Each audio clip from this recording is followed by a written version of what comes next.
Donc c'est Mohamed Koussa, votre humble serviteur pour une nouvelle émission, un nouveau numéro. Aujourd'hui, nous recevons Cyril Lancard pour son nouveau livre, son tout premier livre aussi, Fils d'Abraham, la quête inaboutie d'un juif devenu musulman, en auto-édition. Un livre étonnant, plein d'énergie et qui va vous livrer un témoignage authentique du parcours de notre invité de ce soir. Cyril Lancard, bonjour, salam alaikum, shalom, aslama. Quelle expression vous préférez pour vous accueillir ce soir? Les trois premières me sont plus familières. Très bien. Ok, bon, on va laisser tomber la dernière. En tout cas, bienvenue. C'est un plaisir de vous recevoir, de te recevoir pour ce livre. Une expérience qui est un peu singulière pour toute personne qui raconte un petit peu sa vie. Et dans une partie un peu introductive, ce serait bien que les auteurs apprennent à te connaître. Est-ce que tu peux nous décrire un petit peu ton parcours pour commencer? Alors, je m'appelle Cyril, j'ai 38 ans, j'ai grandi à Ivry-sur-Seine dans le 94, dans une famille juive, tunisienne, et j'ai grandi dans un quartier avec une majorité d'arabo-musulmans. Et ce livre, ça retrace ce parcours-là, cette dualité, cette conflictualité, ces nuances qu'il peut y avoir en moi. Donc, on retrouve dans le livre mon parcours à l'école. J'ai arrêté l'école à 16 ans. Je suis devenu animateur, mon parcours spirituel, mes états d'âme, mes questionnements philosophiques, mon état psychologique, de ma naissance jusqu'à ma conversion, voire après. C'est ce que ce livre retrace. D'accord.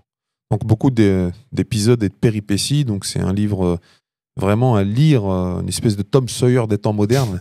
C'est vraiment très très marrant et puis assez profond puisque ça touche des questions à la fois de politique internationale, du social, du religieux, du philosophique.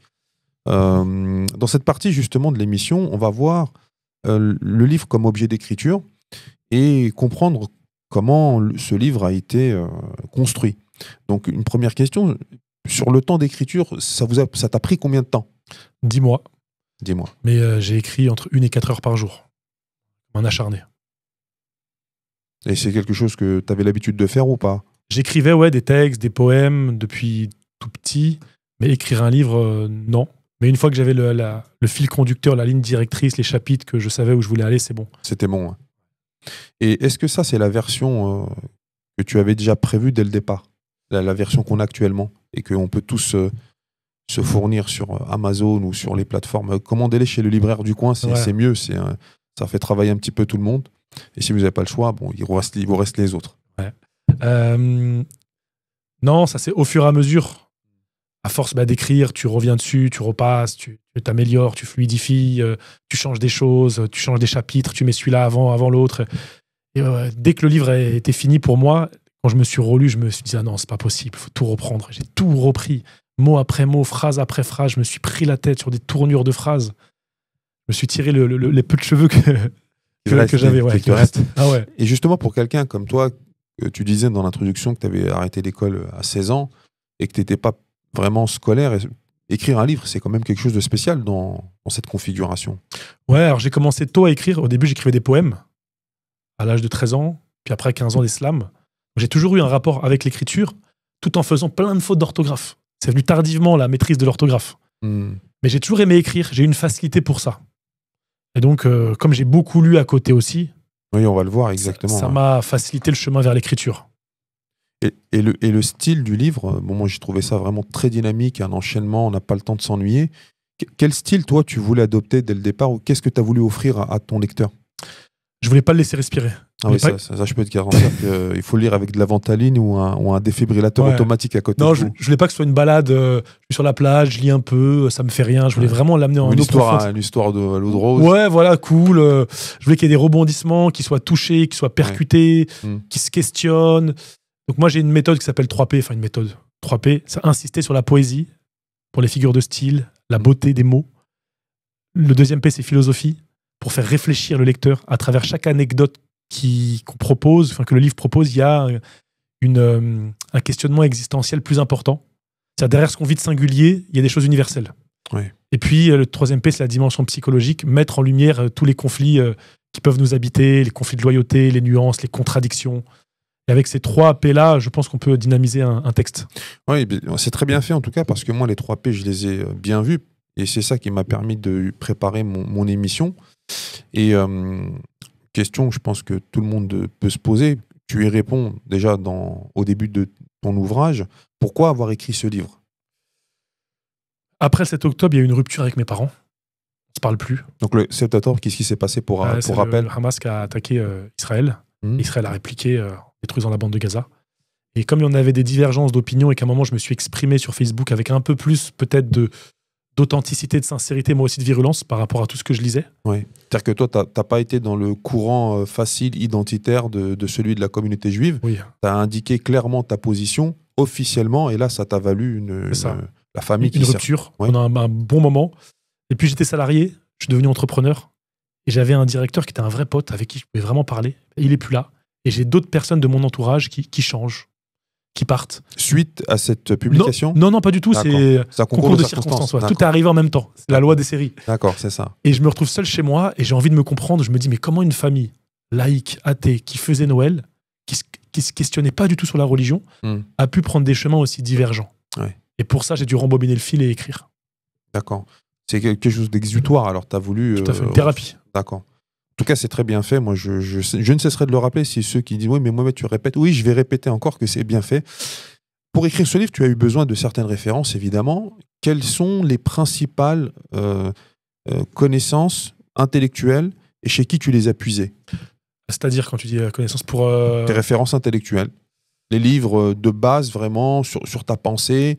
Alors, pas nécessairement sur le conflit israélo-palestinien, mais plus globalement, des choses peut-être qui relèvent de la philosophie, de la connaissance, des gens qui t'ont inspiré. Justin Gardner, qui a écrit Le Monde de Sophie, qui est un roman philosophique, et aussi qui a écrit le mystère de la patience, avec ce fameux Joker, qui n'appartient à aucune famille, ni aux As, ni aux piques. Le Joker, qui est un élément central du livre. C'est ça. Je me suis identifié à ce personnage-là, parce que je me sens de partout et de nulle part. En fait. Encore aujourd'hui, j'ai du mal à trouver ma place. Pas le Joker de Batman. Non, pas du tout. Du jeu de cartes. Parce que là, c'est il est seul, il est multicolore, il est unique, il est hyper fort, mais il est seul, il n'a pas de communauté d'appartenance. Ça, c'est un problème. C'est un problème, ouais. Et au niveau de l'écriture, tout à l'heure, on a parlé d'un peu d'exutoire, tu parles, toi, d'accouchement. Ouais. Pourquoi cette expression et dire que ce livre, c'est pour toi une sorte d'accouchement? Parce qu'il y a beaucoup de choses que j'ai emmagasinées de douleur, de l'incompréhension avec mes parents, et j'ai eu besoin aussi d'expliquer mon parcours. Je sais que ce qui se dit sur moi, c'est s'il est devenu musulman, c'est à cause de son père. C'est ce que dit dans ma famille. Voilà, c'est ça. Ça spécule beaucoup. Parce qu'il est resté avec des Arabes, parce qu'il est influençable, parce qu'il est naïf, parce que ceci, parce que cela. Il n'a pas connu le judaïsme. On parle beaucoup à ma place, et c'est normal, on essaie de comprendre. Je comprends leur position. Tout à fait. Mais moi, j'avais aussi besoin de donner ma version à moi. Parce qu'il s'est passé tellement de choses en quelques années, tu as besoin de digérer et d'expliquer tout ça. Et même pour moi, j'ai besoin de me comprendre comment j'en suis arrivé là. Oui. Et du point de vue de l'écriture, on voit que tu utilises une phrase qui est intéressante. Tu dis « Lorsque le doute grec équilibre la force de conviction monothéiste, un beau mariage est possible ». Comment tu veux qu'on interprète cette phrase? Les gens qui ont beaucoup de certitudes, ça peut être dangereux. Ça peut mener à des catastrophes. Oui, effectivement. Pas trop de certitudes. Ça amène à beaucoup d'intolérance. Si t'as que du doute, t'es pas bien. Tu tournes en rond, parce que le doute amène du doute, et qu'est-ce qu'on fait après? On a besoin quand même de certitude et de conviction pour avancer. Si on doute de tout, on ne peut plus rien faire. Donc, le doute grec, philosophique, marié avec la certitude du monothéisme, les deux peuvent avancer ensemble. Enfin, ils sont bien équilibrés quand ils sont l'un à côté de l'autre. S'il y en a un qui exclut l'autre, ça peut amener à certains déséquilibres. Et sur une note tout aussi philosophique, tu dis « La philosophie trace un chemin qui apprend à penser, même contre soi. » Et à la suite, ma part philosophique s'est souvent heurtée à ma part religieuse. La philosophie exige le doute et le questionnement, alors que la religion enseigne la certitude et fournit des réponses intangibles.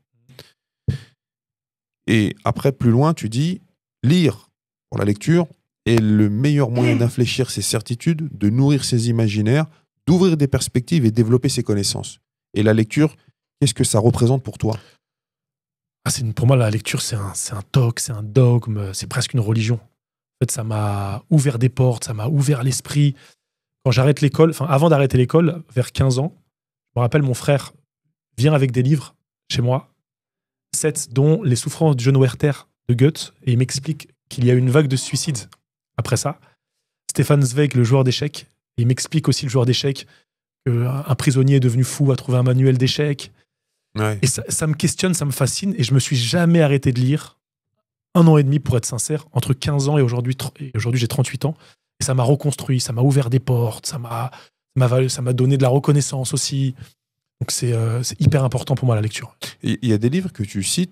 Tu as parlé tout à l'heure de Jostein Gaarder, Ouais. Le monde de Sophie, mais tu as parlé dans ton livre aussi de Se libérer du connu, de Oui. Krishnamurti. Oui. Ce livre, qu'est-ce qu'il a représenté pour toi? Eh ben, j'ai été en kibbutz en Israël en lisant ce livre. Enfin, c'est ce livre qui était le déclic de mon départ. Parce que je me dis, C'est à la suite du livre que tu es parti. ouais, ce livre, c'était un événement, c'était un déclic. Il y a eu plusieurs déclics, mais celui-là en a fait partie. Je lis Se libérer du connu de Krishnamurti et je me rends compte qu'on est prisonnier du passé, de schémas anciens qui servent à se rassurer. Et pour vivre sa vie, peut-être qu'il faut oser la nouveauté Ouais. et se lancer des challenges sans forcément se rassurer constamment avec les schémas anciens. Mhm. Donc je me suis délié de mes croyances passées, des anciens schémas, pour me lancer dans une aventure totalement nouvelle. Ouais. Et je suis parti en kibbutz après ça. D'accord.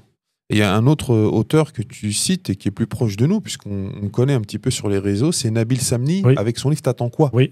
Et ça, en quoi ça t'a influencé? Pendant 10 ans, j'ai pas été en Israël. Parce que comme je me suis converti, je me suis dit, je vais passer un sale quart d'heure à la douane. Mm. Et j'ai pas vu mon père longtemps. Et en lisant son livre, ça m'a fait un choc. Sa fameuse phrase, fais attention à ce que plus tard ne se transforme pas en... Non, que plus tard ne se transforme pas en trop tard. Ça m'a fait réfléchir sur l'urgence. Et là, je me suis dit, mais mes parents vont peut-être partir. Si je les vois pas aujourd'hui, peut-être que demain, ils ne seront plus là et je m'en voudrais. Et pareil, ce livre, comme Krishnamurti, ça a été un événement déclencheur pour ce fameux départ en Israël en vacances. Et justement, est-ce que ce livre, il confirme la phrase que tu cites dans ton livre, que tu as écrite? Un bon livre sème le trouble et la confusion dans nos esprits et nos croyances. Exactement. Si tu lis un livre, qui conforte ce que tu penses, c'est bien. Mais un très bon livre, il te met une claque. Ah ouais, c'est vrai. Il met des graines dans ta tête et il change quelque chose dans ta vie. Tout à fait. Et oui, le livre de Nabil a changé quelque chose, parce que du coup, j'ai été voir mes parents, j'étais à l'Aqsa, Oui, j'ai pu faire des très très belles, On va en très belles parler visites. tout à l'heure. C'est un des grands sujets. La famille, l'identité, et puis ton retour en Israël, ça, c'est des moments assez poignants dans cette histoire. On change de sujet, un sujet qui est très important, celui de l'école. Tu en as déjà un peu parlé, mais tu dis sur l'école avait quelque chose de froid et d'inhumain. Mm. C'est quand même une drôle de façon de parler de l'école. Moi, j'étais hypersensible. Je ressentais les émotions extrêmement fortement. Je pleurais souvent, j'étais pas bien. J'arrivais pas à tenir en place. Je suis TDAH. À l'époque, c'était pas Tu peux expliquer TDAH trouble de l'attention, avec ou sans avec ou sans hyperactivité. hyperactivité. Je tenais pas en place, j'avais trop d'énergie, j'étais tout le temps puni, donc dévalorisé par les notes, par les remarques des profs. Il fallait rester sur une chaise 7 heures Ah, c'est dur. Hein. à écouter des choses qui m'intéressaient pas. C'était long. Ouais. J'avais envie de m'évader, de faire du sport. C'était comme une prison pour moi. Et c'est ça le côté inhumain, il faut. Ouais. Et puis même, j'ai des souvenirs où ma mère partait. Quand j'étais en maternelle, je la tenais par le manteau, je pleurais. Ouais. Et les animatrices étaient sur le côté, me regardaient. Et personne venait me rassurer. Mmh. Et je restais avec cette tristesse, mais c'était comme un deuil pour moi. C'est-à-dire que quand ma mère, elle partait, j'ai l'impression qu'elle était morte. Oui, jusqu'à maintenant, il y a énormément C'est dur. d'élèves qui vivent cette même expérience négative. Quand c'est surtout le premier jour où on voit tous les enfants qui pleurent et C'est parfois terrible. il n'y a personne pour les consoler. Et ça, c'est vrai qu'il y a parfois des gens, du personnel qui manquent un peu de psychologie. Et surtout avec les enfants, c'est assez sensible. Ouais. Donc toi, tu en as gardé quand même quelque chose de négatif. Très négatif, ouais. D'accord. Bon. Et tu n'as pas quelque chose qui a pu te réconcilier avec l'école. Qu'est-ce que tu dirais, toi, à tes enfants, justement, par rapport à ça? Ce qui m'a réconcilié avec l'école. Bon, j'aimais bien. Si c'est le cas. parce que ça J'aimais bien la cantine. la cantine. La nourriture, ça réconcilie Le tout le sport. monde. Le sport. Voilà, ça, Là où les cancres font la différence. Ouais. Non, ce que m'a permis l'école, c'est peut-être de développer un rapport intime avec l'écriture, puisqu'en CM1, quand je m'ennuyais, le prof me mettait au fond de la classe et j'écrivais des histoires. Ouais, mais ça aujourd'hui, si un élève fait ça, c'est jackpot pour le professeur. Ouais. Un élève qui est dans son coin, il est en train de produire, il imagine, il travaille, il bosse. Qu'est-ce que tu veux de plus aujourd'hui? Ouais. Et pourtant, c'était pas comme ça que tu l'as vécu, toi, à l'époque. Non, je l'ai pas vécu comme ça. J'avais un prof qui était assez rigoureux et pas très sympathique. Il avait une moustache, un grand Ouais, une barbe, moustachu, ouais, à barbe. l'ancienne. Ouais, c'est ça, ouais. Punaise. Puis il y avait des profs à l'époque qui tapaient les élèves. aussi. Ouais, grave. Je sais pas si c'était le cas pour Non, toi. moi, il faisait comme ça avec son doigt. Une Ouais. mauvaise note, monsieur Lancard, Ouais. une mauvaise Quel le survivant, tu faisais Ouais. des trous dans ton corps. C'est ça, exactement. Ah, c'est incroyable. Et j'allais en fond de la classe et je faisais des histoires et j'ai commencé à être valorisé. Ah ben t'as de l'imagination, t'es pas si bête. Ah c'est bien ce que tu fais. Et moi on me disait jamais ça, c'est bien ce que tu fais. Qui c'est qui disait ça? Mes parents, même mes potes qui étaient étonnés autour de moi. Ah t'as écrit tout ça. J'avais au moins une trentaine de feuilles, enfin 12 feuilles doubles, tu sais les feuilles doubles comme ça. Ouais, les copies avec doubles. 4 feuilles. 4 feuilles, c'est ça. Recto verso. Et j'en avais peut-être 12 remplis. On m'a dit mais c'est dingue comment t'écris, c'est ouf.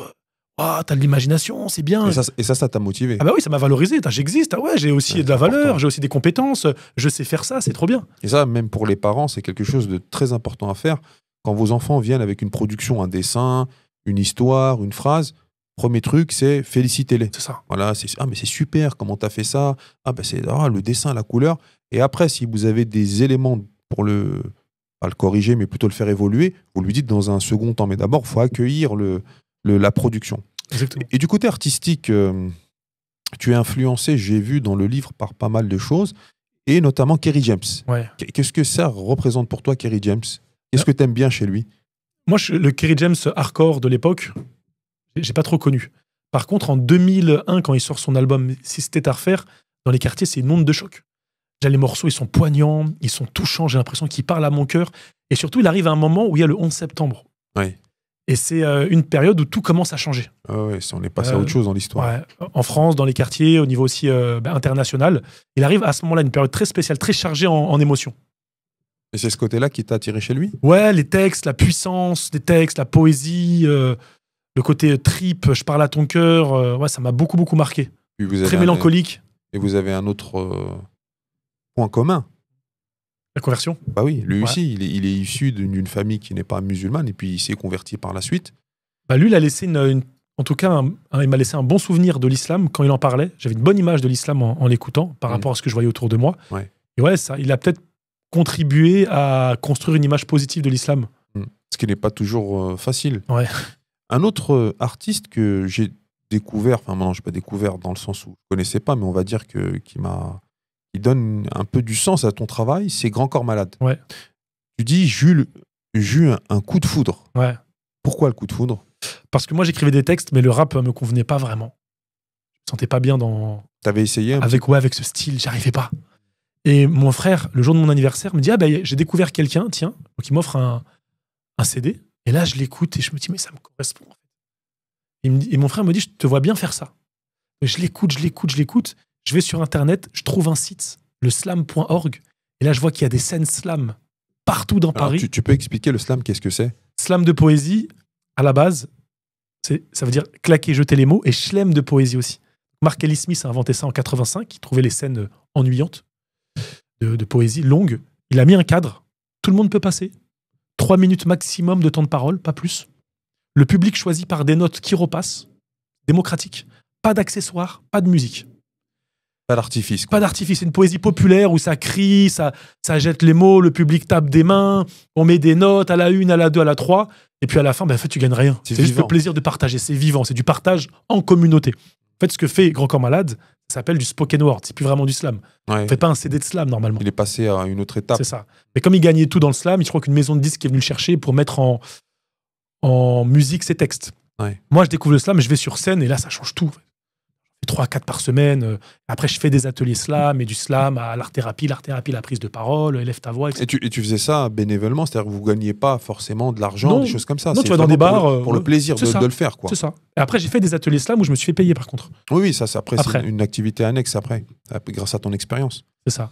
Et donc, le slam qui se rapproche de la poésie. C'est une forme de poésie, on va dire.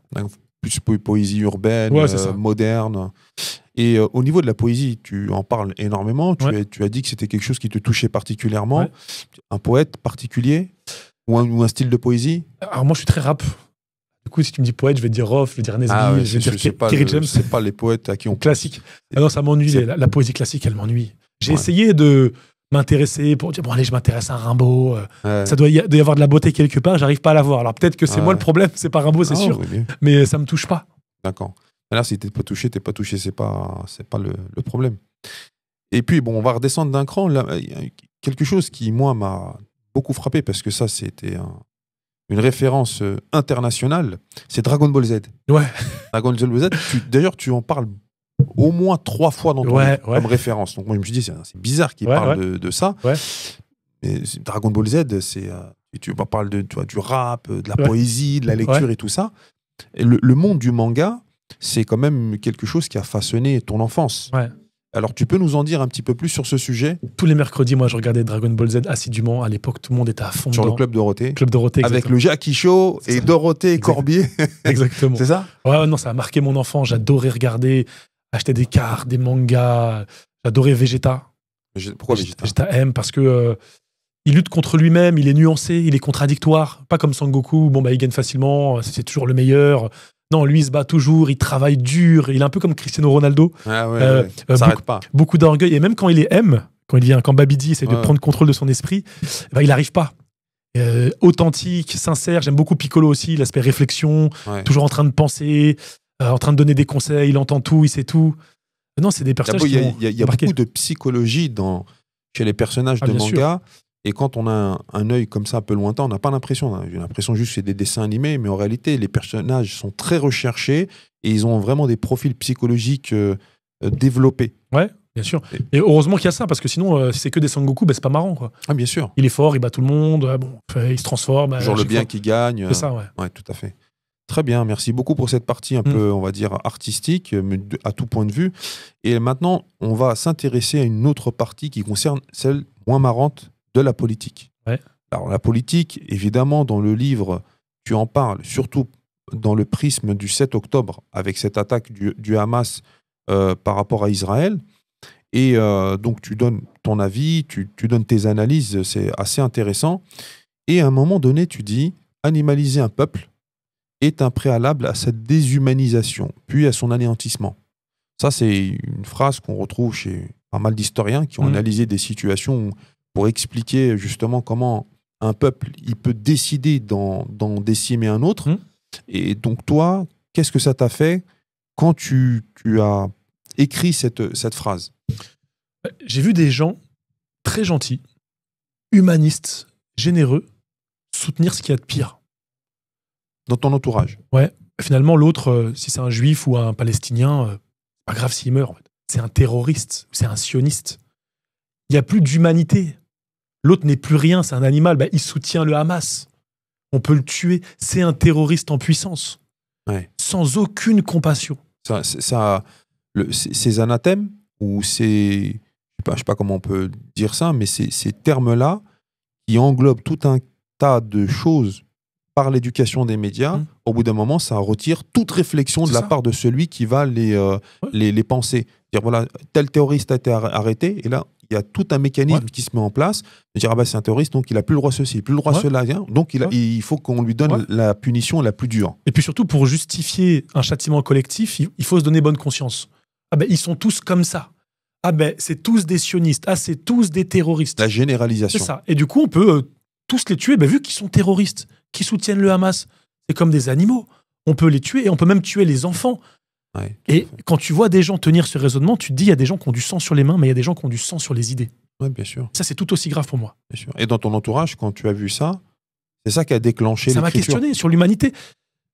Quand il y avait les nazis, on se dit tous, ah, mais nous, on serait du côté du bien, des résistants. Mais, ça, j'y crois pas mais en fait, pas du tout. Ouais, bien sûr. Et comme disait Hannah Arendt quand elle parle du procès Eichmann, c'est des gens normaux qui soutiennent ça. Sans humanité aucune. C'est pas des monstres sanguinaires avec une dent, avec des couteaux. Non. Des gens normaux, lambda. Il rentre chez lui après le travail, ça, avec normal, sa femme, il est ses enfants, content. il répare sa voiture le samedi, dimanche. Et c'est pareil, quand je voyais, moi, les soldats israéliens se moquer, mais vraiment, aller dans les maisons, prendre des sous-vêtements de femmes, se balader avec, détruire pour rigoler, faire des TikTok avec des musiques. Ce que tu disais, tu dis, ne supportant plus l'humiliation subie par le peuple palestinien, je ressentais le besoin de parler, d'écrire, de crier, de contester. Franchement, je déteste l'injustice. Tu sais, même moi, j'ai un truc, une valeur forte, c'est l'indulgence. Si demain, toi, tu fais une bêtise, tu tombes et tout le monde est contre toi, je prendrai encore plus ta défense parce que ça serait une preuve de ton humanité. On peut tous chuter. Et je déteste la faiblesse la humaine. faiblesse, tout à fait. Et d'ailleurs, dans les religions, l'histoire de l'humanité commence avec la chute. Adam qui n'arrive pas à faire face à son désir de voir au-delà. Et l'histoire de l'humanité commence comme ça. Et quand je vois un peuple se faire maltraiter, humilier dans les médias, on se moque d'eux. Sur I24 News, ils pouvaient dire ah ben finalement, ils sont engraissés comme des porcs. I24 News, c'est quoi? Une chaîne franco-israélienne. Un média, donc média, c'est un média, d'accord. Et quand il pouvait dire ils sont engraissés comme des porcs, on peut tous les virer. Barbara Lefebvre, pardon, si je peux citer des noms, qui dit finalement, c'est bien qu'ils partent tous. Elle le dit pas comme ça, mais elle l'a dit à peu près comme ça. Non, mais là, on est face à une animalisation totale d'un peuple, et tout est possible. Bien sûr. Et là, tu relèves un des gros problèmes qui mène à ces horreurs, c'est le nationalisme. Et tu dis, le nationaliste ne pratique pas l'esprit critique. Oui, tout à fait. Donc ça, c'est quelque chose que tu critiques. Donc qu'est-ce que toi, tu peux dire par rapport à ça, le nationalisme? Comment on arrive à exacerber comme ça des choses qui sont des constructions historiques, parce que de toute manière, un nationalisme aujourd'hui, ça ne l'était pas il y a 500, 1000, 2000 ans, et probablement l'histoire nous a montré que des gens qui se pensaient invincibles, incroyables, immortels, aujourd'hui, ils sont tous au cimetière, et s'ils y revenaient, c'est un monde qu'ils ne reconnaîtraient pas. Donc toi, le nationalisme, qu'est-ce que ça représente? Aimer sa patrie, il n'y a pas de problème. T'aimes ton peuple, t'aimes ton pays, ok, c'est normal. Un peu de chauvinisme, il n'y a pas de problème aussi. Dans le foot. Même se dire, nous on a apporté ça. Il n'y a pas de problème. La science, c'est ça. Mais le nationalisme, lui, il met la nation au-dessus de tout. C'est une idole moderne. Il abandonne son esprit critique pour suivre un récit dominant. Donc, je grandis au Maroc ou en Algérie. En fonction de ma nationalité, je vais pointer l'autre et je vais dire, l'autre, c'est ce qu'il y a de pire. Je nais dans tel pays. Je vais dire que l'autre, c'est ce qu'il y a de pire. Ce qu'on appelle les mythes fondateurs. Voilà. Quand tu veux construire un pays, tu es obligé d'avoir une histoire et une idée de toi, une image de toi, une image de l'autre. Un ennemi désigné aussi. Tu es obligé d'avoir un ennemi désigné pour éviter que tu te retournes contre l'État, quoi. Et on a tellement peur du rejet qu'on suit comme des moutons. Et au nom de ces récits dominants, divinisés, sacralisés, on peut commettre le pire aussi. Tout à fait. Alors qu'au finalement, c'est pas vraiment la religion qui pose problème. Là, c'est encore autre chose, du coup. Là, tu parles de nationalisme. Oui, et là, parce que souvent, c'est ce qu'on cite. On dit, les religions, elles mènent au sang, elles mènent au meurtre, etc. Et le nationalisme aussi, il peut mener à ces choses-là. Bien sûr. Oui, nationalisme, patriotisme. Mais on peut mélanger les deux aussi. Bien sûr. Parce que souvent, le nationalisme, il va se nourrir d'une religion, d'une idéologie. Tout à fait. Pour justifier. Voilà, c'est ça. Pour justifier le pire, bien sûr. Pour être valide, quoi. Exactement. Du point de vue du non, mais attends, c'est Dieu qui l'a dit, donc nous, on est légitime, mais on peut zigouiller. Comme tu as dit, on a besoin de mythes fondateurs, qu'ils soient nationaux, religieux ou autres. Et il n'y a pas mieux que la religion comme mythe fondateur, qui fédère tout le monde et il n'y a pas de contestation possible. Oui, tout à fait. Et toi, justement, cette question, puisque tu connais deux religions qui sont différentes et en plus là même qui s'opposent du point de vue international. Donc pour toi, ça a vraiment été compliqué personnellement. Que tu as été touché dans ta famille. 7 octobre, tu parles 7 octobre et de manière générale sur l'histoire du conflit palestinien. Oui, c'est complexe. C'est complexe. J'ai de la famille là-bas. Mes parents qui sont très attachés à ce pays.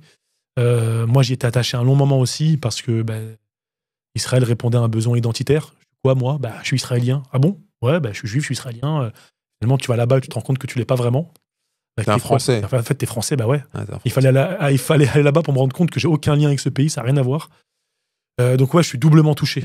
Mais pour moi, ce qu'il y a de plus important aujourd'hui, c'est vraiment la justice. Quitte à être seul, quitte à souffrir, ne pas travestir ses principes, ne pas soutenir le pire, rester droit dans ses bottes. Pouvoir se regarder dans une glace et te dire, t'as fait ce que t'as pu pour être juste, mais t'as pas soutenu de meurtre d'innocents. C'est important. Et justement, tu vas, dans le fil un peu de ton parcours, te convertir à l'islam, donc le 2 novembre 2012, conversion. Et tu peux nous raconter dans quelles circonstances ça s'est fait? La conversion en tant que telle ou Ouais, la conversion. Là, t'en parles dans le livre, justement, mais tu peux le dire aux abonnés. Pour revenir un peu en amont, je me cherche. J'ai besoin d'une spiritualité. Je sens que toutes les idéologies politiques auxquelles j'adhère ne m'apportent pas de paix. Je cours après les plaisirs éphémères, mais il n'y a rien après. J'ai besoin de sens. Je le trouve pas dans le judaïsme, ça me parle pas. J'aime beaucoup la figure de Jésus, mais le christianisme me parle pas. Et l'islam m'a tout de suite parlé quand je l'ai vraiment étudié. Oui, parce que tu l'as étudié, tu t'es renseigné. J'étais en école théologique, j'ai fait 4 ans, j'ai énormément lu. Et en faisant la prière, ça m'a changé. J'ai vraiment goûté à une quiétude, une forme de paix. J'adorais aller à la mosquée. De fil en aiguille, ma vie a changé, comme des signes qui arrivaient sur mon chemin, sur mon parcours, jusqu'à cette fameuse conversion où j'ai fait un discours en plus. Je peux rien faire normalement, moi, le 2 novembre avec l'imam Bajrafil. Et là, j'ai passé le cap et je suis devenu musulman. Et cette phrase que tu dis, des proches qui étaient autour de toi et qui te disaient « On le savait tous que tu finirais musulman ». Mais par rapport à quel aspect, en fait? Parce que j'étais pas... À un moment donné, Je pense qu'on est rattrapé un peu par ses origines. Et on remarque que peut-être à 30-40 ans, le cercle se restreint et peut-être les entiers restent un peu plus entre antillais, peut-être que les blancs les blancs restent un peu plus entre blancs, les arabes entre arabes. On est moins dans la mixité et la tolérance. Petit, on était un peu plus. Et moi, j'ai jamais été rattrapé par mes racines, un petit peu, mais tous les juifs autour de moi sont partis, habitent dans des endroits où il n'y a que des juifs, vont en Israël, sont juifs séfarades, adhèrent au récit sioniste, ont été rattrapés par ce truc-là. Moi, non. J'ai toujours été à part. Toujours été avec des arabes, avec arabes et noirs, quoi, pour parler franchement. Et ils me le disaient, t'as un truc de différent, t'es pas comme les autres, tu penses pas comme eux. Et donc, quand je me suis converti, pour eux... C'était normal. Ouais, suite logique. On le savait déjà. On savait qu'il allait faire. Ouais. Et ton deuxième prénom, c'est quoi? Élie. Élie, tu dis, il semble que le destin d'Élie coule dans mes veines et que son conflit se poursuive à travers ma vie. Parce que c'était mon grand-père. Ouais, il s'appelait Élie aussi. Ouais, tu racontes et en psychogénéalogie, on dit que quand on te donne un nom, c'est pour que tu aies un lien avec ce grand-père ou cet ancêtre. Tu es relié à lui. Et lui, de ce que je m'en rappelle et de ce que je sais, il était en conflit avec sa famille. Il est venu seul en France, tandis que la plupart, il me semble, j'espère ne pas me tromper, de ses oncles, de ses frères et autres, ont été en Israël. Il était seul contre les autres. D'accord. Et moi, je me retrouve aussi seul en France aujourd'hui. C'est le Joker de l'époque. C'est ça. C'est ça. Donc Élie, c'est le Joker de génération en génération. Et je ne sais pas si c'est pas senti un peu étouffé aussi par tout ce qui était culture et autres. Il me semble, dans ce qu'on m'a dit. Et lui, il est né où? En Tunisie. D'accord, ok. Donc lui, il est né en Tunisie et est venu en France. C'est ça. Il aurait pu partir en Israël, comme beaucoup de sa famille. Parce qu'après la guerre de 67, il y en a beaucoup qui sont partis soit en Israël, soit en France. Ouais. Et lui, il est parti en France. Et il aimait la France pour sa culture aussi. Ouais, ce qui le différencie des autres. Et donc, quand tu te convertis, tu as évidemment, c'est une religion, il y a cette histoire avec Dieu qui est très importante. Et tu dis, dès le départ, dès le début du livre, dans l'intro, je me suis juré de n'idolâtrer aucune idée en dehors de Dieu. Qu'est-ce que représente Dieu pour toi? Dieu, c'est l'absolu, c'est une recherche permanente, c'est une quête, c'est une exigence, c'est un miroir. On ne peut pas le voir, on ne peut pas l'entendre, on ne sait pas comment il est. On a toujours des doutes quant à son existence, parce que même si on est plein de certitudes, des fois on se dit, mais est-ce que ça existe vraiment? Est-ce que tout ça est vrai? Pour moi, Dieu, c'est la recherche de bien. C'est essayer de nourrir ce qu'il y a de meilleur en soi, en priant, en comprenant. Et c'est pour ça que dès qu'il y a des idées qui sont un peu saugrenues, bizarres, et un peu superficielles et superflues, je les rejette tout de suite. Je ne peux pas me dire qu'un Dieu qui a créé cet univers magnifique, ces océans, ces montagnes, peut te dire non mais t'as pas le droit de chanter dehors, quoi. Ouais. C'est réduire sa magnificence et son infinité. Dieu, c'est l'infini. Voilà. Tu dis une phrase, plutôt une citation. D'ailleurs, tu ponctues chacun de tes chapitres. Je commence, ouais. Voilà, par une citation. Et il y en a une de Blaise Pascal. Tu dis, Dieu est un cercle dont le centre est partout et la circonférence nulle part. Ça représente bien ce que tu es en train de dire. Insaisissable. Une recherche constante. Et donc, cette image de Dieu, et qu'on peut véhiculer par différentes manières, tu ne supportes pas que certaines personnes le fassent mal. Et tu dis, nous sommes responsables de l'image que nous véhiculons de notre Dieu. Bien sûr. Pour parler franchement, il cache. Quand t'entends les jeunes dire tout le temps « Wallah », qui fassent des bêtises. Attends, même qui ne sont pas musulmans. Ah oui, mais tous, ça, c'est devenu une mode. Ouais. Pour imiter une racaille aujourd'hui, il faut dire Wallah. Sur le Coran, Wallah. Wallah. Mais quelle image on donne de notre Dieu? Donc déjà, il y a ça. En plus, la personne qui n'est pas musulmane, elle voit à la télé, quand elle entend Allahu Akbar, c'est pourquoi? Pour tuer. Qu'il y a des kalachnikovs. Allahu Akbar, je supporte pas. Pour tuer. Fais ce que tu as à faire, mais laisse Dieu en dehors de ça. C'est insupportable. À la limite, qu'on ouvre une université, qu'on traduise des milliers de livres et qu'on dise Allahu Akbar, oui. Mais qu'on ait des kalachnikovs, Allahu Akbar, Allahu Akbar. Aujourd'hui, c'est le terme qui fait le plus flipper. Tu sors dehors, tu dis Allahu Akbar, il y a la police qui vient. Bien sûr. C'est incroyable. Dans quel film il y avait une scène comme ça où t'as un protagoniste, il va tirer la police et en fait, il les insulte. Ouais. Les policiers se retournent, ils le regardent et lui disent pars. Et après, il sait plus quoi faire. À un moment, il fait Allahu Akbar. En fait, il se retourne, les policiers, ils lui courent après. Ouais. C'est ça. C'est pour ça que je dis qu'on est responsable de l'image qu'on véhicule. Il n'y a pas que les médias, il y a aussi nous. C'est facile de rejeter la faute sur l'autre tout le temps. Bien sûr. Qu'est-ce qu'on a fait de notre Dieu? Qu'est-ce qu'on montre de notre Dieu à l'image individuelle, mais aussi collective et civilisationnelle? Oui, bien sûr. Et la religion, justement, il y a... Toi, quand tu en parles, tu parles de Dieu, tu vas parler de transcendance, peut-être on a l'impression que c'est quelque chose qui t'habite, qui est fort. Pourtant, dans la religion, il y a des contraintes. Ouais. Et ces contraintes, toi, tu les vis comment? Tu parles des contraintes dans le judaïsme, dans l'islam, Dans l'islam et dans le judaïsme aussi, les deux. Ou tu pourrais nous expliquer, toi, les différences? Ouais, les contraintes, comment je les vis. Alors, ça dépend. Quand tu y mets du sens, ça va. Quand ça devient mécanique, c'est problématique. Tant que tu y trouves du sens et que la contrainte sert à te libérer de quelque chose. Il y a des contraintes partout dans la vie, finalement. Ouais, la vie est contraignante. Donc, la religion te contraint pour ton bonheur. Et parfois, il y a aussi ce que les hommes ont rajouté. Parce que qu'est-ce que la religion? C'est finalement un texte divin compris par des hommes. Et c'est les hommes qui ont statué pour dire, mais non, on comprend ça. On rejette cette compréhension-là. La vérité, c'est ça. L'erreur, c'est ça. Et dans toutes ces formes de contraintes qui ont été aussi statuées par des hommes, il y a des choses qui sont pour moi, qui sont peut-être invivables, qui sont étouffantes. Donc moi-même, j'exerce mon esprit critique à l'intérieur de ça aussi. Oui, je sais qu'il y a des obligations, il y a des piliers, et puis il y a des choses auxquelles j'adhère pas. C'est-à-dire que même en ayant embrassé une nouvelle foi, ta personnalité, quand même, tu n'es pas un mouton, en fait, de dire je prends tout le package et puis je me laisse porter par la vague et je fais comme tout le monde. Pour mettre les pieds dans le plat, si tu me dis que tu dois avoir un camis... Dans le couscous. Dans le couscous. Voilà. Si tu me dis qu'il faut avoir un camis pour entrer au paradis et que ce qui est en dessous de ta cheville, tu vas en enfer parce que ton camis est en dessous de la cheville, donc que tu dois porter même en Russie une djellaba qui va au-dessus de tes chevilles, le Dieu qui a prescrit ça, c'est peut-être ton Dieu, c'est pas le mien. Il y a un problème. C'est pas possible. Et là, quand tu décris ce que tu viens de dire, tu fais référence à quel genre de discours pour que les gens comprennent, parce qu'ils ne savent pas ce que c'est. Parce qu'il y a divergence, bien sûr, et il y en a qui s'appuient sur certains hadiths pour dire que... les hadiths, c'est quoi? C'est les paroles rapportées par le prophète. Voilà. Et donc, après, il y en a qui rapportent ces propos tels quels. Et il y a des compréhensions multiples dessus. Il y a des débats autour de ça, mais il y en a qui ont compris une chose. Mais quand tu comprends ça et tu te dis, si je mets un pantalon, je vais en enfer, c'est-à-dire je brûle éternellement, psychologiquement, il y a un truc qui va pas, et ça en dit long sur le Dieu auquel tu crois. Et je ne peux pas croire à un Dieu comme ça. Pour moi, Dieu, c'est l'intelligence suprême. Et donc toi, la lecture superficielle des textes... c'est pas possible.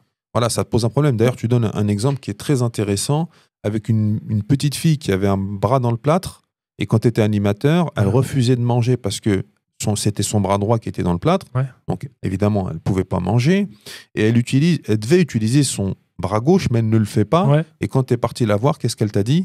Elle m'a dit, c'est pour ne pas donner à manger au diable. Mais tu as des parents qui ont contraint leur enfant à manger avec la main droite. Parce que la gauche, c'est pas bien. Mais il y a eu des vraies souffrances avec ça. Je connais même une fille que j'accompagne dans un groupe en ce moment. J'accompagne un groupe qui a raconté une anecdote. Son père lui a mis une baffe, mais terrible, parce qu'elle a mangé de la main gauche, elle était gauchère. Et là, et ça, c'est censé être l'islam, c'est ça? C'est ça. Et là, tu te dis, il y a un vrai problème. Et si ton Dieu, c'est ça, si ton Dieu, c'est ça, moi, j'adhère pas à ton Dieu comme ça. C'est pas possible. Il y a un truc qui est pas logique. On parle de l'intelligence suprême qui a créé la biologie, les montagnes, les océans, qui a créé l'être humain. Un Dieu parfait, magnificent, grand, qui te dirait ne fais pas ci, fais pas ça, n'écoute pas une chanson, sinon tu vas brûler éternellement. Ça en dit long de nous, ça. Et comment psychologiquement on peut être bien dans sa peau avec ces croyances-là? Vraiment? Comment tu peux être bien en croyant ça? J'arrive pas. Moi, j'adhère pas. Et c'est pareil sur des passages de la Torah, j'arrive pas. Pour moi, c'est pas Dieu, c'est pas possible. Je le dis clairement. Peut-être que j'ai une mauvaise compréhension, mais à la lecture, il y a des textes clairs, et j'ai vu même des rabbins abonder dans ce sens. Sur les Amaleks, par exemple, moi, j'arrive pas, non. C'est quoi les Amaleks? En fait, c'est un peuple qui a été exterminé totalement. Et il y a un verset, je crois que c'est Samuel 15,3, qui dit « Allez-y, tuez-les tous, femmes, enfants, bébés, chameaux. Il doit rester rien qui respire. » Et moi, je dis « C'est pas possible. C'est pas Dieu qui a dit ça. Je peux pas. » Alors, moi, si un jour je me retrouve devant Dieu et qu'il dit « T'as pas cru ?» Je dis « Je ne pouvais pas croire que vous, vous avez dit ça. » Ouais, non, mais voilà, si un jour je me retrouve en... C'est pas possible. Il y a un truc qui va pas. Alors, et même comment être psychologiquement, je sais pas, ouvert, épanoui dans la vie quand tu adhères à ce genre de récit. Ça pose question quand même. Ouais, c'est une tu sais comment j'ai découvert ça? Non. Quand je voyais des Israéliens faire référence à Amalek en parlant des Palestiniens. Et aujourd'hui, c'est ce qui se passe, c'est une référence. Donc on va faire, les Palestiniens sont Amalek, on doit leur faire la même chose. Mais c'est quoi Amalek? Et là, je me renseigne, je lis ça, et je vois que c'est la bonne compréhension. Je me dis, il y a peut-être un truc qui va pas. Que oui, c'est un ordre de Dieu d'exterminer les enfants aussi. Tout. Ouais. Et là, je me dis, ok, comment être stable en lisant ce genre de choses? Comment avoir une belle vision de l'autre? Est-ce que ce texte, aujourd'hui, influence les faits et gestes des Israéliens? Question que je pose. Et surtout quand tu as des... Alors nous, on n'est pas dans une émission religieuse, pas du tout, mais c'est... Je pose des questions, moi. Non, tu poses des questions, et puis nous, ce qui nous intéresse, c'est ton parcours à toi, et ta vision à toi de la chose, et pas de dire que la religion, ou croire ou ne pas croire, c'est comme ceci ou comme cela. Donc on a des gens aujourd'hui qui vont s'imprégner de ces choses-là, qui vont justifier des horreurs, et pour eux, ils vont entrer au paradis. Ouais, c'est ça qui est terrible. Ça qui est terrible, c'est que tu as des gens qui commettent des massacres sur massacres, qui le font au nom de Dieu. Mais je pense qu'entre la recherche de pureté absolue et la purification, il n'y a qu'un pas. Quand tu es dans l'utopie, sionisme, nazisme, même islamisme, communisme, il y a un monde qui est comme ça, le mal doit disparaître. Donc chez les communistes, c'est peut-être les bourgeois, chez les nazis, c'est la race impure, chez les sionistes, nous, on est là depuis tout le temps. Mais les Arabes, qu'est-ce qu'on fait d'eux? Quand tu as une utopie et que tu recherches la pureté, tu en viens à purifier les autres. Comme disait Pascal, qui fait l'ange fait la bête. Oui, tout à fait, exactement. Revenons à ta conversion et à l'islam. Tu as cité le nom d'un imam tout à l'heure, Mohamed Bajrafil. Que dois-tu à cet homme? Dis pas tout, développe un peu. Non, mais en fait, ce que j'ai aimé, c'est de voir quelqu'un d'intelligent, avec une culture hyper large, parler très très bien français, connaisseur de la littérature. Ça m'a fait du bien, je voulais des gens comme ça, moi. Lui, il exerçait quelle responsabilité au moment où tu t'es converti? C'était un imam, aussi prof d'université, chercheur, plein de casquettes. Aujourd'hui, il est ambassadeur à l'UNESCO, très intelligent, il faisait des très très belles vidéos, et moi, je voulais quelqu'un comme lui. Pas quelqu'un de fermé, de rigide, quelqu'un de profond et de vraiment connaisseur. Tu voulais quelqu'un comme lui, tu l'as eu. Ouais, c'est ça, un mentor. C'était un mentor pour moi. Tu as toujours des liens avec lui? Je l'ai vu récemment, mais maintenant qu'il est ambassadeur, c'est encore plus cool. Ah oui, mais il faut du protocole. C'est ça. Il faut aller en costard, cravate, tout ça. Faire attention à ce que tu manges, tout ça. Oui, justement, tu disais dans tes prières, je cite, fais-moi rencontrer des gens bien, intelligents, tolérants et doux, afin que je ne sois pas dégoûté de la religion. Ouais. Moi, ce qui m'a impressionné dans cette phrase, c'est comme si tu savais que déjà c'était bien et que tu avais distingué qu'il y en avait qui faisaient pas de la bonne manière, qui montraient mal les choses. Et tu savais déjà, en fait. Et après, tu as fait, c'est une prière que tu adresses à Dieu avant de te convertir. Et tu dis, j'aimerais pas être dégoûté. Et comment on peut arriver à ce genre de prière sans savoir exactement ce qu'il y a derrière l'objet? Je savais que... Moi, j'étais touché par la beauté de l'islam une fois que j'ai découverte. Mais je sais qu'il y a beaucoup de mauvais exemples. J'ai grandi avec beaucoup de personnes qui m'ont donné une mauvaise image de l'islam. Et je me suis dit, si je rentre et je découvre des gens comme ça va me dégoûter.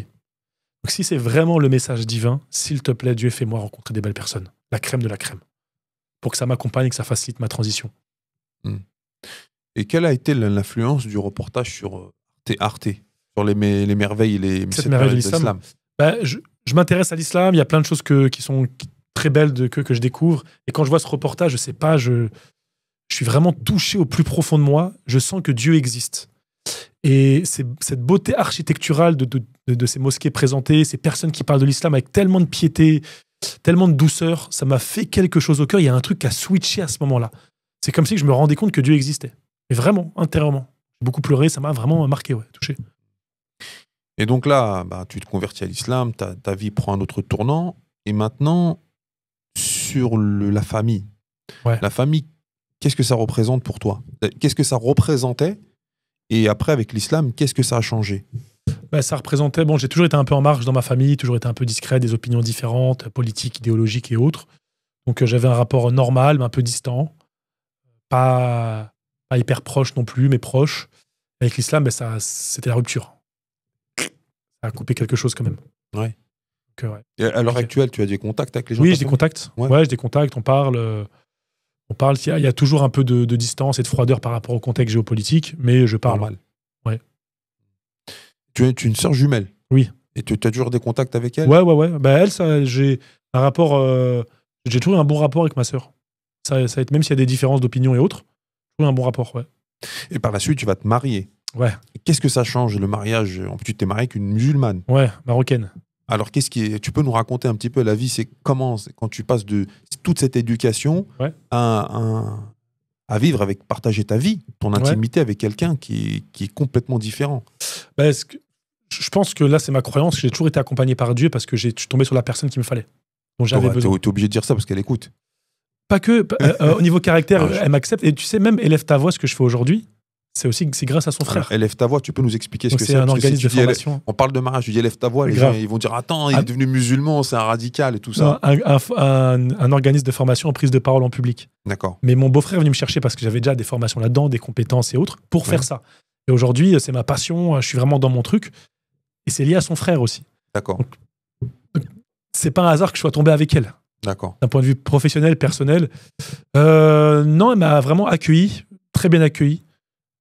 Jamais elle m'a dit ah ben t'étais comme ça. Non, ça, c'est fluide.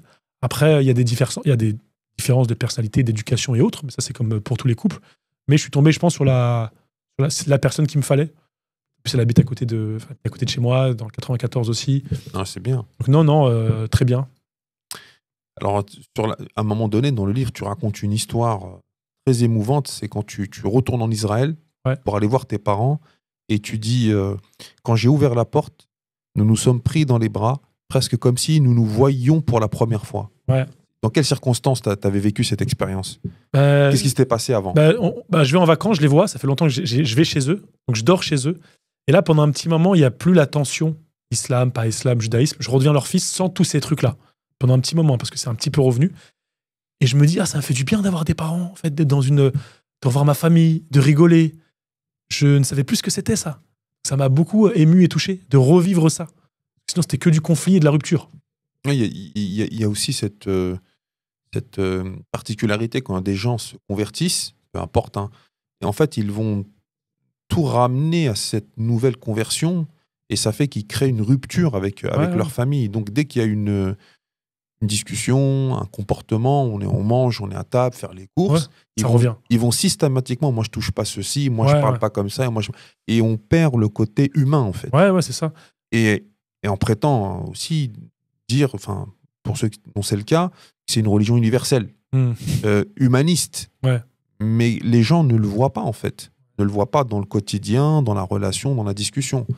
Il y a beaucoup de nouveaux convertis qui ont une espèce de zèle, qui ont envie de faire bien, et donc comme ils ont envie de bien faire, ils veulent rompre avec leur passé, leur identité. Même moi je l'ai fait, mais aujourd'hui avec du recul, je me dis mais pourquoi prendre un nom arabe quoi? Pourquoi s'arabiser? Ouais, bien sûr. Moi c'est Cyril.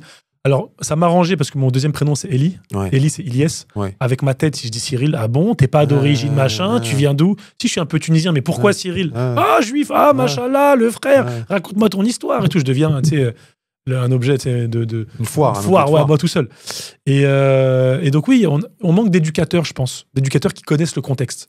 On a des imams qui viennent du bled, pour beaucoup. C'est très grave ce que tu dis là, parce que on est en 2025, et c'est des discours qu'on tenait déjà dans les années 80-90.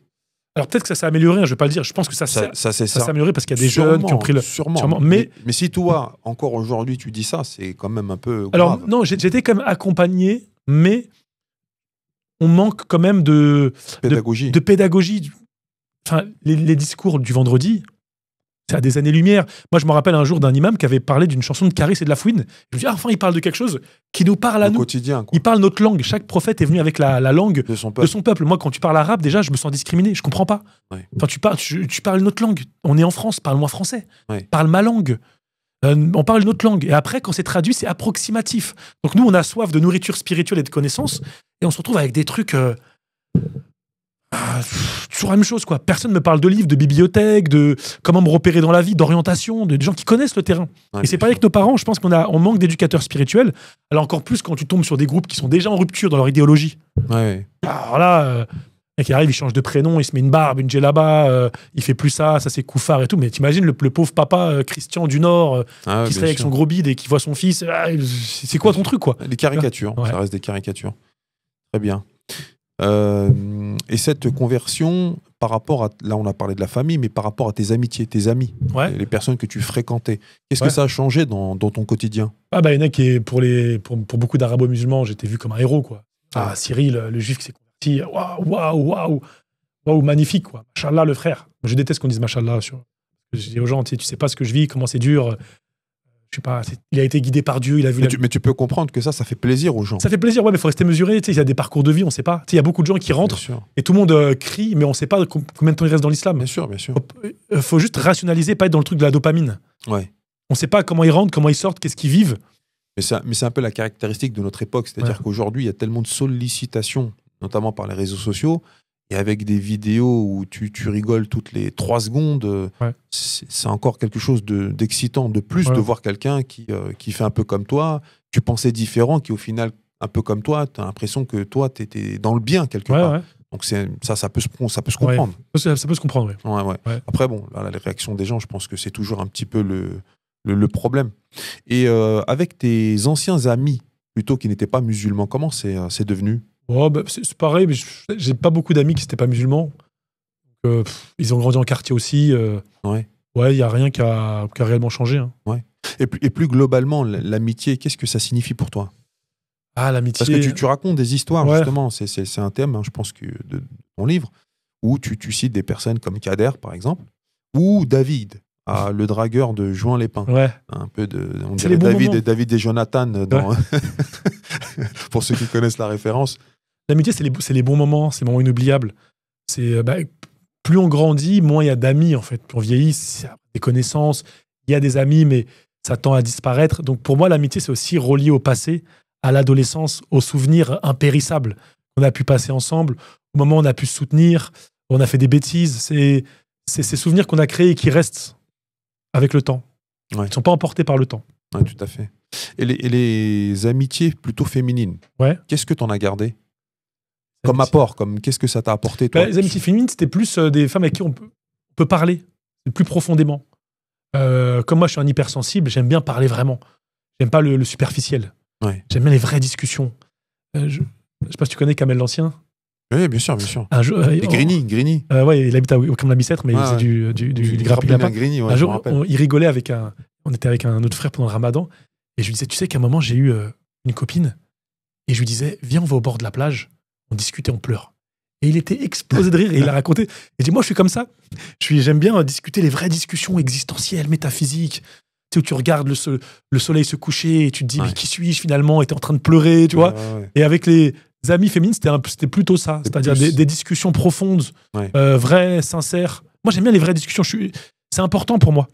Tu sais, c'est marrant parce que je disais même avant de venir, moi, si tu me parles, me dis pas salut, ça va, oui et toi. Tu me parles vraiment. On discute, on a une vraie discussion. Je veux pas du salut, ça va et toi. De convenance, quoi. Non, je veux pas. Ça va, oui et toi. Non. Dis-moi, ça va pas, on discute. Ou on discute d'un sujet. J'aime bien la profondeur. J'aime pas ce qui est superficiel. Et justement, tu dis que t'aimes bien la profondeur. On va parler de la question de l'identité.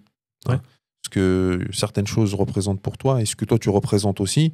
Et tu as parlé de quelque chose de central, c'est l'image du Joker. Tu peux nous développer un petit peu cette image, pourquoi elle te parle tant et que tu l'utilises comme un peu un leitmotiv au cours de ton récit du livre? Parce que je vous rappelle, chers abonnés, qu'on parle du livre de Cyril Lancard, Fils d'Abraham, la quête inaboutie d'un juif devenu musulman, très importante, une très belle expérience à découvrir de quelqu'un qui était dans une culture complètement différente et qui puis après, avec un cheminement, a décidé de changer complètement de religion. L'identité. Oui, je me suis jamais senti juif. Jamais. Vous êtes juif. Likaku peut pas te faire le coup à toi. Mais ton grand-père, non, il était rabbin. Il n'était pas juif. Louis de Funès.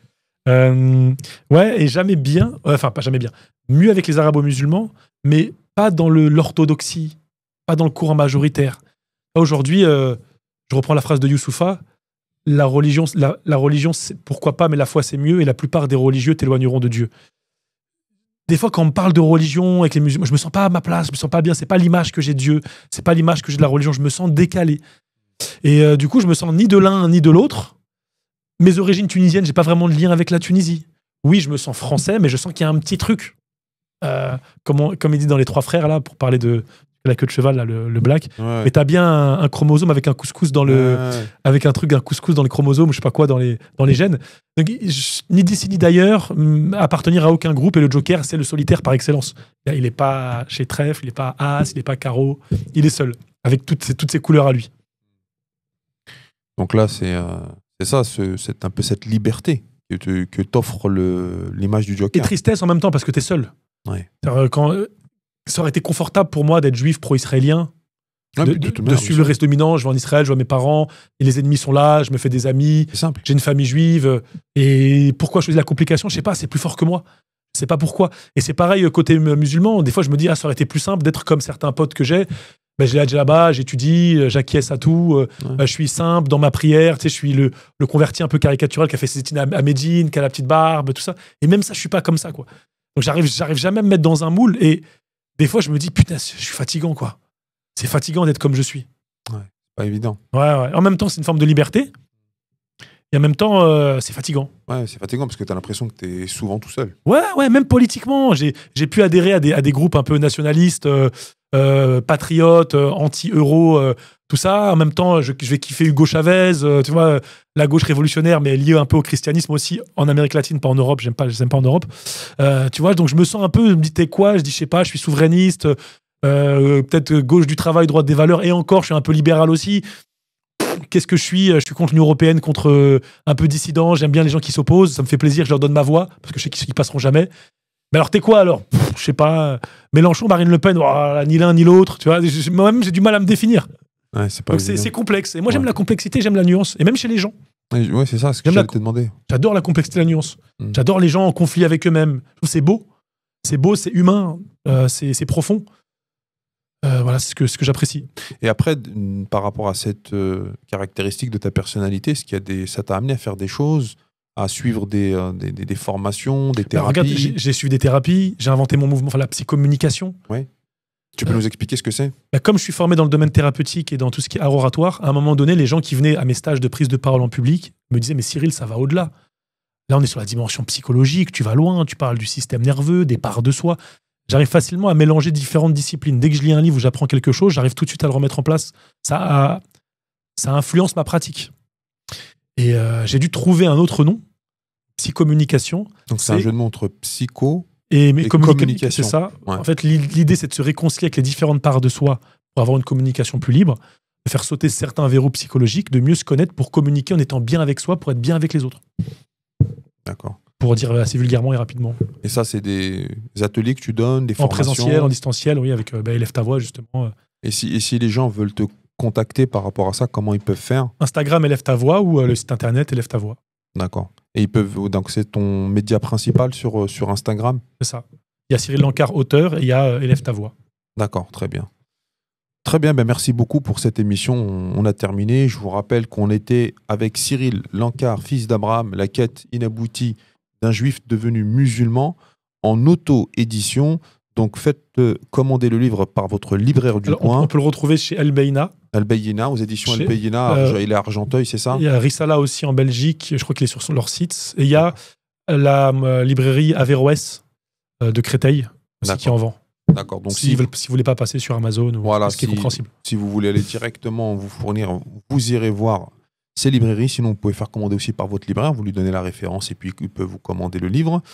N'hésitez pas, vous pouvez nous retrouver sur les différents médias, donc KSM 610 Radio, sur TikTok, Twitch, YouTube et Instagram. Vous pouvez faire vos commentaires, poser vos questions, etc. Quant à moi, je vous donnerai rendez-vous pour une autre émission avec un autre invité. Je remercie une fois de plus Cyril de nous avoir rejoints et répondu à nos questions et à notre invitation.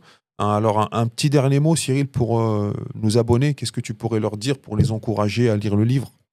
C'est un livre, moi en tout cas, je l'ai écrit avec cette intention-là et j'ai quand même des retours qui vont dans ce sens-là. Palpitant, plein d'émotions. Je parle de mes bêtises, je parle d'amour, je parle du travail, je parle de plein de choses dedans. Et je pense qu'on s'ennuie pas. Il y a des analyses politiques, géopolitiques, théologiques. Il y a plein de références. Il est assez facile à lire, assez drôle et assez vivant. Et même des gens qui n'ont pas l'habitude de lire le lisent assez vite. Bien sûr, j'ai lu en 2 jours, en 3 jours. Pourtant, il y a de la profondeur quand même, il y a de l'analyse, il y a de la poésie aussi dedans. Donc allez-y, pour moi, c'est un moment de vie qui peut parler à tout le monde. D'accord. Merci. En tout cas, moi, je l'ai lu. C'était vraiment un super bouquin et ça m'a énormément parlé.